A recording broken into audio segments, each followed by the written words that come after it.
하나님 말씀은 에스겔서 11장 14절부터 25절까지 말씀이 되겠습니다. 구약 성경 1163쪽입니다. 1163쪽 에스겔서 11장 14절부터 25절입니다. 14절부터 저와 여러분이 한 절씩 교독하십니다. 여호와의 말씀이 내게 임하여 이르시되 인자야, 예루살렘 주민이 내 형제 곧 내 형제와 친척과 온 이스라엘 족속을 향하여 이르기를 너희는 여호와에게서 멀리 떠나라. 이 땅은 우리에게 주어 기업이 되게 하신 것이라 하였나니 그런즉 너는 말하기를 주 여호와의 말씀에 내가 비록 그들을 멀리 이방인 가운데로 쫓아내어 여러 나라에 흩었으나 그들이 도달한 나라들에서 내가 잠깐 그들에게 성소가 되리라 하셨다 하고 너는 또 말하기를 주 여호와의 말씀에 내가 너희를 만민 가운데서 모으며 너희를 흩은 여러 나라 가운데에서 모아내고 이스라엘 땅을 너희에게 주리라 하셨다 하라. 그들이 그리로 가서 그 가운데의 모든 미운 물건과 모든 가증한 것을 제거하여 버릴지라. 내가 그들에게 한 마음을 주고 그 속에 새 영을 주며 그 몸에서 돌 같은 마음을 제거하고 살처럼 부드러운 마음을 주어 내 율례를 따르며 내 규례를 지켜 행하게 하리니 그들은 내 백성이 되고 나는 그들의 하나님이 되리라. 그러나 미운 것과 가증한 것을 마음으로 따르는 자는 내가 그 행위대로 그 머리에 갚으리라. 나 주 여호와의 말이니라. 그때 그룹들이 날개를 드는데 바퀴도 그 곁에 있고 이스라엘 하나님의 영광도 그 위에 덮었더니 여호와의 영광이 서읍 가운데서부터 올라가 성읍 동쪽 산에 머무르고 주의 영이 나를 들어 하나님의 영의 환상 중에 데리고 갈대아에 있는 사로잡힌 자 중에 이르시더니 내가 본 환상이 나를 떠나 올라간지라. 내가 사로잡힌 자에게 여호와께서 내게 보이신 모든 일을 말하니라. 아멘. 할렐루야. 네, 오늘도 하나님께서 우리에게 새 날을 주셨습니다. 주님과 동행하는 복된 하루가 되기를 바랍니다. 자, 우리 이제 11장 14절부터 계속되는 말씀인데 이 11장 앞부분에서는 예루살렘에 임한 심판입니다. 특별히 지도자들에 대한 심판이 1절부터 13절까지 소개되고 있습니다.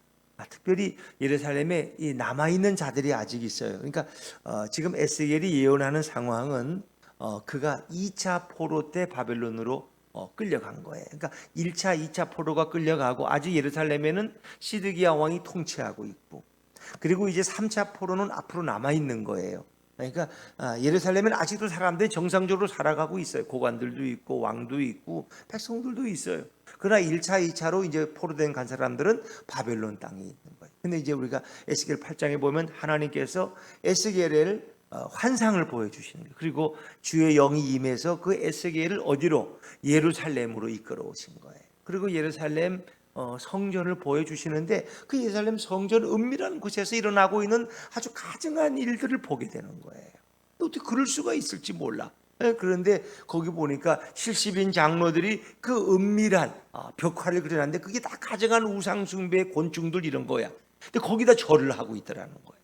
그리고 여인들은 담무스라는 애굽의 그 남성 신에게, 남자 신에게 또 예배를 하고 있고, 그리고 많은 제사장들은 성전을 등지고 태양신을 향해서 절을 하고 있더라는 거예요. 이건 아무도 모르는 거예요, 이거는. 그런데 여호와의 영이 이 에스겔을 이끌어 가서 예루살렘 성전 그 은밀한 곳을 보여주는데 이렇게 가증했다는 거예요. 이렇게 뭐 산에다가 산당을 세우는 거 이런 건 문제가 아니에요.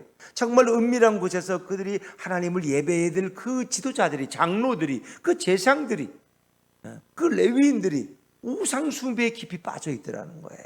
이제 하나님이 그걸 보여주면서 에스겔에게 내가 왜 예루살렘을 심판해야 되는지, 내가 왜 예루살렘 성전을 파괴시켜야 되는지 그 이유를 설명해 주시는 거예요. 그리고 11장 1절부터 와서는 예루살렘의 지도자들이 얼마나 타락했는가. 그래서 그 지도자들을 다 심판하실 계획을 이제 예언으로 보여주시는 거예요.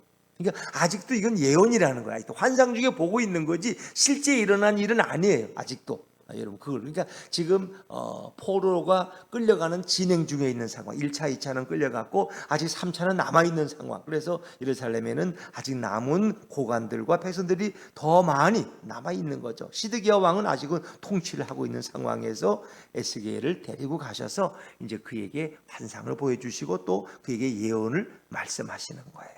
자, 이제 그것이 14절부터 말씀인데, 자, 우리 14절, 15절 말씀을 다시 한번 보죠. 에스겔 11장 14절, 15절 두 절 말씀입니다. 시작. 여호와의 말씀이 내게 임하여 이르시되, 인자야, 예루살렘 주민이 내 형제 곧 내 형제와 친척과 온 이스라엘 족속을 향하여 이르기를, 너희는 여호와에게서 멀리 떠나라. 이 땅은 우리에게 주어 기업이 되게 하신 것이라 하였나니. 사실 25절 말씀은 좀 이렇게 자세히 봐야지 이제 이해가 되는 말씀이에요. 인자야. 인자라는 건 에스겔을 가리키는 거예요. 인자야. 예루살렘 주민이 뭐라고 말하는지 한번 들어보라는 거예요. 예루살렘 주민은 예루살렘에 남아있는 사람들. 그러니까 이제 그 사람들 마음속에 이런 생각이 있어요. 저 바벨론 포로로 1차, 2차 끌려간 사람들은 얼마나 죄가 많으면 저렇게 끌려갈까, 이방 땅. 그 우리는 아주 의롭고 우리는 깨끗해서 아직 여기 남아있는 거야. 왜? 이 예루살렘은 의로운 성이고 예루살렘 성전에는 하나님의 임재가 있는데, 그래서 그들이 도대체 뭐라고 말하느냐. 예루살렘 주민들이 내 형제 곧 형제와 친척과 온 이스라엘 족속을 향하여 이르기를, 너희는 여호와에게서 멀리 떠나라. 이 얘기는 이제 반어적인 아니 문학적인 표현이에요. 그러니까 여기를 바벨론 포로로 끌려간 사람들은 다 죄가 많아서 끌려갔다는 거예요. 우리는 여기 남아있는 것은 우리는 하나님의 사랑을 받고 축복을 받고 우리는 의롭기 때문에 여기 남아있다는 거예요. 그래서 이 땅은 우리에게 주어 기업이 되게 하신 것이라. 우리는 이 땅은 하나님이 우리에게 주신 기업이기 때문에 이 땅은 망할 수가 없고 우리는 여기서 떠날 수가 없다는 거야. 아직 떠나지 않고 망하지 않은 예루살렘 성에 남아있는 우리들은 의로운 자들이고, 1차, 2차로 포로로 끌려간 저것들은 다 죄가 많아 저렇게 된 거라는 거야. 그러니까 그들은 그렇게 말하고 있다는 거야. 근데 하나님의 생각은 정반대. 그래서 뭐 고기 가마, 뭐 가마, 뭐 이런 말씀은 이제 우리가 11장 앞부분에서 나눴는데, 그래서 너희가 거꾸로 생각하고 있다. 너희가 지금 예루살렘에 남아있는 너희들이 오히려 더 심각한 문제가 있는 것들. 오히려 포로로 끌려간 백성들도 물론 너희와 똑같은 죄가 있지만 그들에게는 소망이 있다. 그들은 거기서 농사를 짓고 집을 짓고 포로 생활하다가 다시 돌아올 소망이 있다는. 자, 그래서 하나님께서는 이제 뭐라고 말씀하시느냐? 자, 우리 16절 말씀으로, 16절입니다. 16절 시작. 그런즉 너는 말하기를, 주 여호와의 말씀에 내가 비록 그들을 멀리 이방인 가운데로 쫓아내어 여러 나라에 흩었으나 그들이 도달한 나라들에서 내가 잠깐 그들에게 성소가 되리라 하셨다 하고, 이 15절 말씀은 좀 이렇게 깊이 묵상하면서 읽으면 그런 의미예요. 예루살렘에 남아있는 사람들이 오히려 포로로 1차, 2차 끌려간 사람들을 향해서 막 비웃으면서, 우리는 여기 의로운 땅에, 이 기업의 땅에 남아있는 너희들은 죄가 많아서 갔다. 너희는 여호와께서 떠나라는 거예요. 왜? 하나님은 예루살렘에만 거주하신다는 거예요. 근데 우리는 여기 있는데 너희는 하나님께서 다 떠나갔다는 거예요. 그 죄가 많아서 그렇다는 거예요. 이제 그렇게 말하는 그들에게 하나님은 에스겔을 통해서 뭐라고 말씀하시느냐? 하나의 회복의 약속을 주셔요. 회복의 약속을. 에스겔아, 이렇게 전하라. 비록 그들을 멀리 이방인 가운데로 쫓아내어 여러 나라에 흩었다. 내가 흩었다. 바벨론 땅으로, 아수르로 내가 그들을 흩어버렸다는 거예요. 근데 그들이 도달한 나라들에서 내가 잠깐 그들에게 성소가 되리라 하셨다고. 이 성소라는 것은 이제 구약의 성막을 가리키는 것이고, 성막이라는 건 하나님의 임재가 있는 곳이에요. 그래서 하나님은 그 성소, 그 성막에서 이스라엘 백성을 만나 주셨고, 거기에 성막은 하나님의 영광, 하나님의 임재가 있는 곳이에요. 그래서 모세가 회막에 나와서 하나님을 만나고, 또 하나님은 종종 당신의 영광을 드러내셨어요. 그러니까 하나님의 임재, 임마누엘이 이 성소의 의미가 있는 거예요. 근데 내가 잠깐 그들에게 성소가 되리라는 말씀은 무슨 얘기냐? 바벨론 포로로 끌려간 그들에게 하나님이 함께 하겠다, 함께 하지 않겠다? 함께 하겠다는 거예요. 내가 그들과 임마누엘 하겠다. 근데 그것이 영원한 거예요? 잠깐이에요? 잠깐. 왜 잠깐이에요? 바벨론 포로로 끌려가서 잠깐 있다 돌아올 거기 때문에. 얼마 동안? 7, 80년 동안. 너희들이 바벨론 포로로 끌려가 있는 동안 내가 너희와 함께 하겠다는 거예요. 내가 너희 가운데 성소가 되어서 너희를 내가 지켜주고 내가 너희 가운데 임재해 있겠다는 거예요. 이게 놀라운 약속이에요. 포로로 끌려간 백성들이 외롭게 하나님 없이 사는 것이 아니라 하나님이 그들과 함께 계시겠다는 거예요. 이게 하나님의 놀라운 약속이. 우리가 어떤 인생 가운데 있더라도 하나님은 그 가운데 우리와 함께 하시. 내가 거기까지 너와 함께 가서 너와 함께 하겠다는 거예요. 또 그것만 아니에요. 다시 너희는 돌아와서 이 땅을 다시 회복할 것을 또 말씀하시죠. 회복의 약속입니다. 17절 말씀. 17절입니다. 17절을 같이 읽죠. 시작. 너는 또 말하기를 주 여호와의 말씀에 내가 너희를 만민 가운데에서 모으며 너희를 흩은 여러 나라 가운데에서 모아내고 이스라엘 땅을 너희에게 주리라 하셨다 하라. 전하라는 거예요. 이 백성들에게. 물론 뭐 예루살렘에 있는 주민이나 바벨론에 끌려간 사람들에게나 다 해당되는 거예요. 내가 너희를 다시 모으겠다는 거예요. 지금은 내가 너희를 흩어버렸어. 전 이방 땅에. 왜? 너희가 이 땅에 달 자격이 없기 때문에 일단은 내가 너희를 흩어버렸어.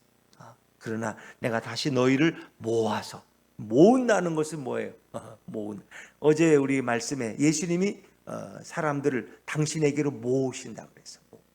마치 라합이 자기 일가 친척들을 자기 그 성벽 위에 위험한 집으로 모으라는 거예요. 그래야 너희가 안전하라는 거예요.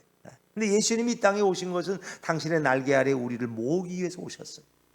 닭이 병아리를 품듯이 주님은 당신의 날개 아래 우리를 품으시고 우리를 모으기를 원하셨어요. 근데 사람들은 이제 그것을 순종하는 사람도 있고 거부하는 사람도 있는 거죠.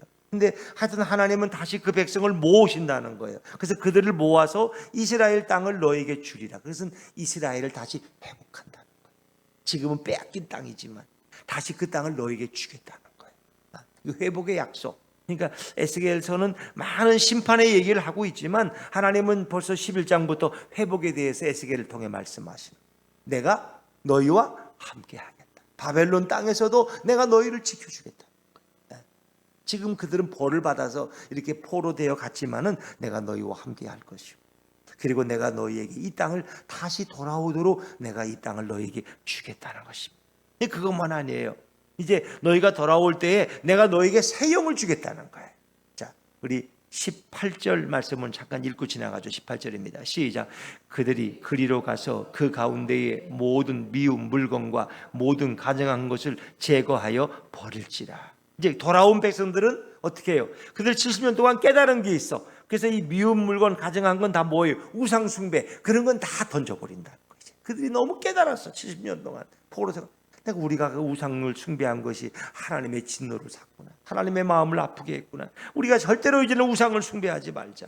그래서 그들이 우상을 이제는 다 제거해 버린다는 거예요. 근데 그들이 돌아올 때 하나님께서 그들에게 아주 놀라운 일을 행하셔요. 그것이 그들에게 새 영을 부어주시겠다. 자, 19절 말씀 같이 읽죠. 시작. 내가 그들에게 한 마음을 주고 그 속에 새 영을 주며 그 몸에서 돌 같은 마음을 제거하고 살처럼 부드러운 마음을 주어.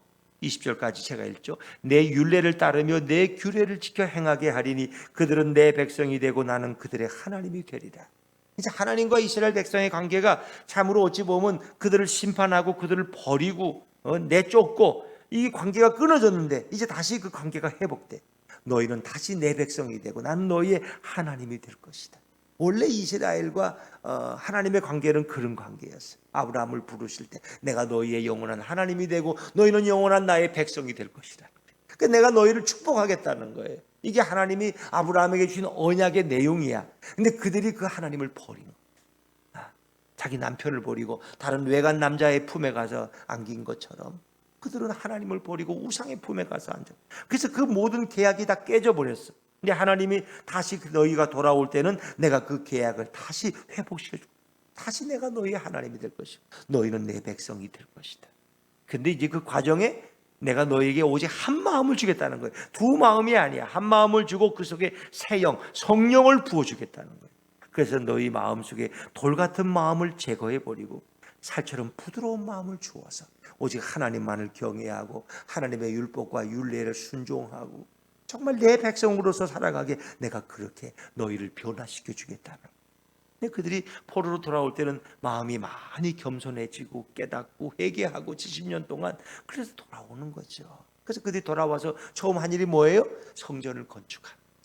그 스르바벨 성전을 건축하잖아.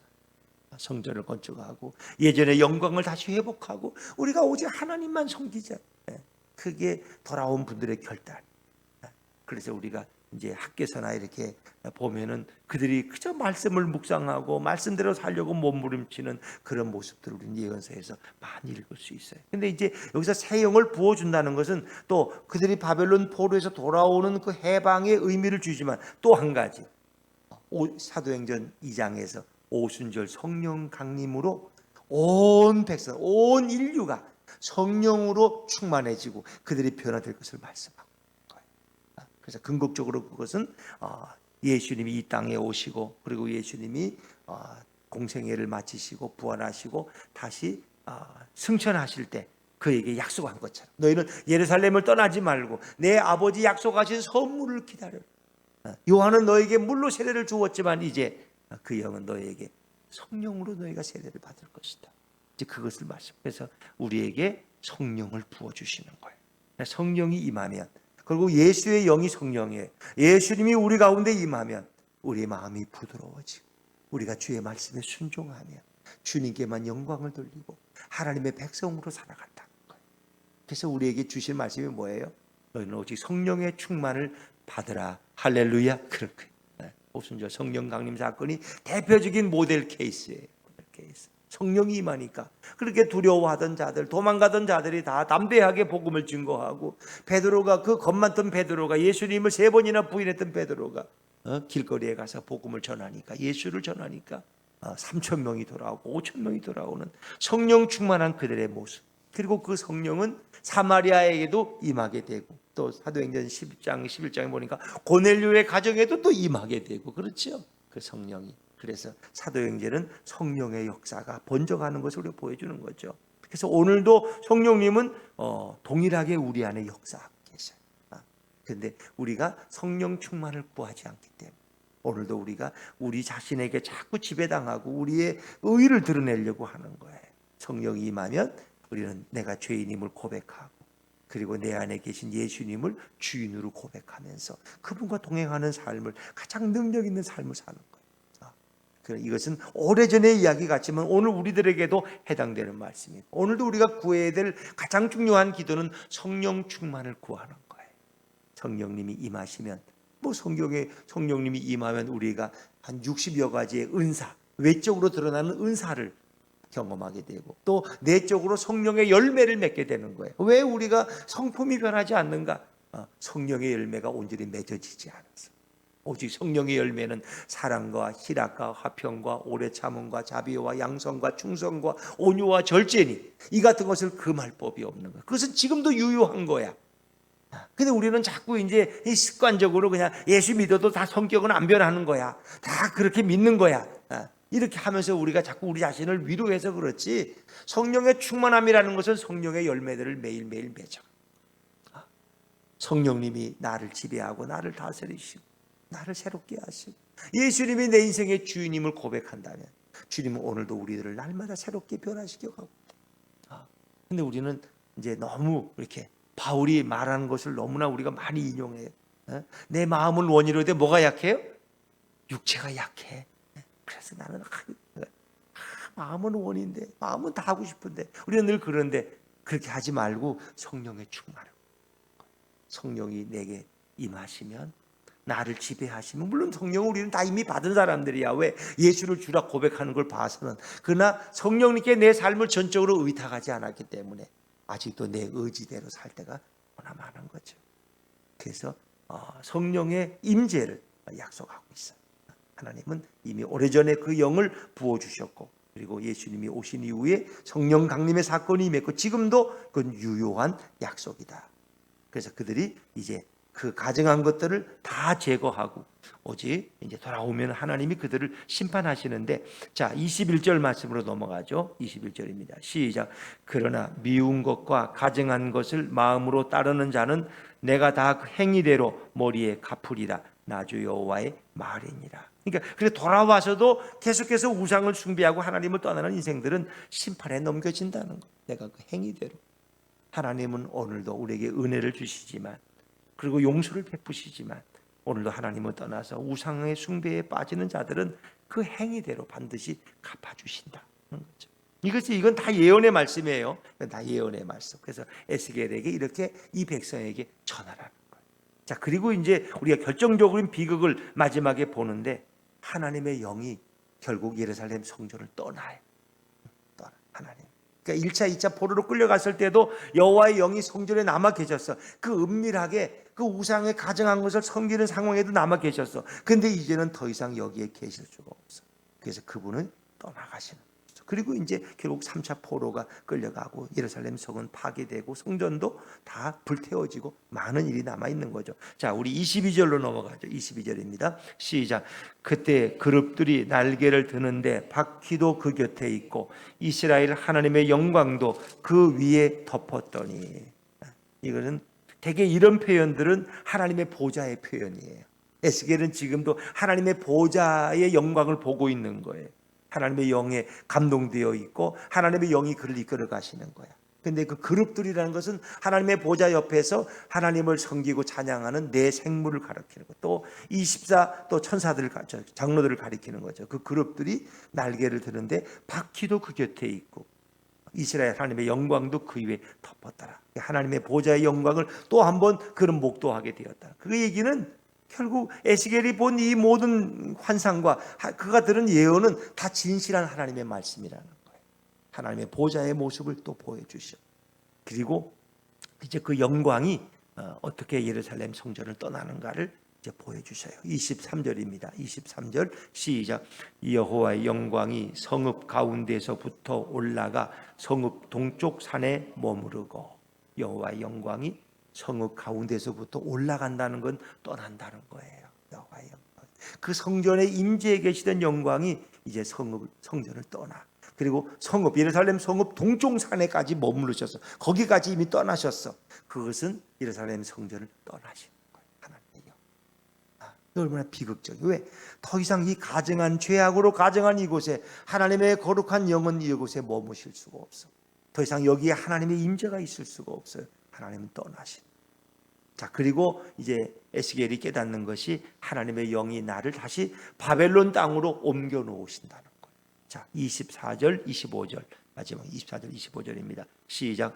주의 영이 나를 들어 하나님의 영의 환상 중에 데리고 갈대아에 있는 사로잡힌 자 중에 이르시더니 내가 본 환상이 나를 떠나 올라간지라. 내가 사로잡힌 자에게 여호와께서 내게 보이신 모든 일을 말하니라.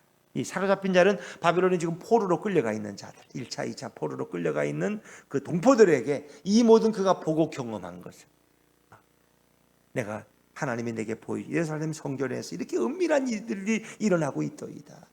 하나님의 그 성의 모든 지도자들, 왕으로부터 모든 자들을 다 심판하실 것이고 이제 하나님의 영광이 그곳을 떠났습니다. 그러나 당신들은 절망하지 마십시오. 당신들은 다시 돌아갈 것입니다. 하나님이 당신들과 함께 계시다고 내게 약속하셨고 다시 이스라엘로 돌아가게 하겠다고 약속하셨습니다. 그리고 우리에게 새 영을 부어주신다고 말씀하셨습니다. 이 희망의 말씀을 그들에게 전하는 거죠. 그래서 포로 생활 70년 동안 그들은 절망의 생활이 아니라 에스겔을 통해서 받은 하나님의 약속을 붙들고 그들은 돌아갈 날을 바라보면서 그곳에서 하나님을 더 열심히 섬기고 기도하고 자신들을 돌아보는 그 임재 가운데 그들은 살아갈 수 있었다는 거죠. 자, 중요한 것은 하나님은 거룩하신 분이고 하나님의 영도 거룩한 거예요. 하나님의 거룩하신 그 하나님은 죄와 함께 동거하실 수가 없어요. 그래서 우상 숭배에 빠진 예루살렘과 예루살렘 성전을 하나님은 더 이상 머무를 수가 없어서 그곳을 떠나신. 그래서 우리가 범죄할 때 성령은 가장 탄식하시고 근심하신다 그랬죠. 로마서 8장에 보니까 우리가 범죄할 때 우리가 몰라서 죄를 질 때, 근데 하나님은 꼭 성령님 우리 깨닫게 하세요. 깨닫게 하시면 우리가 회개하고 다시 뉘우치고 돌아가야 돼. 그때 성령님은 기뻐하시. 내가 깨닫지 못하면 뭐 그건 어쩔 수 없어요. 내가 깨닫지 못하고 회개하지 못하면 그 죄로 인해서 좀 하나님은 나를 심판하시겠다는. 근데 하나님은 나를 사랑하기 때문에 늘 깨닫게 하셔. 지나고 나면 내가 잘못했고 내가 깨닫게 하셔. 그때는 회개하게. 그건 하나님 우리 사랑하신다. 그 하나님은 죄를 너무너무 싫어하시고 미워하시고 우리가 죄와 멀어지기를. 그러나 우리가 연약함을 아시기 때문에 너희가 내게 와서 고백하면 내가 너희를 용서하겠다라고 말씀하시는. 그래서 우리는 주님의 보혈로 날마다 우리 죄가 씻음 받는 것을 날마다 경험하면서 감사하며 또 회개하며 살아가는 삶이에요. 고린도전서 3장 7절에 보니까 마지막으로 이런 말씀이 있죠. 너희가 하나님의 성전인 것과 하나님의 성령이 너희 안에 계시는 것을 알지 못하는. 우리는 다 하나님의 성전이에요. 성전. 왜? 하나님의 영 예수님이 우리 안에 임재해 거주하고 계시기 때문에 우리는 성전이라고 불러요. 그리고 우리 안에 성령이 계시는 것을 너희가 모르느냐. 이 얘기는 우리가 성령님의 말씀에 순종해서 죄와 멀리하고 죄를 거부하고 주님의 뜻에 순종하며 살아가야 될 것을 말씀하고 있어요. 오늘도 우리 내 안에 계신 성령님과 동행하고 예수님의 음성에 귀를 기울이고 순종하는 오늘 하루의 삶이 되시기를 주의 이름으로 축원합니다.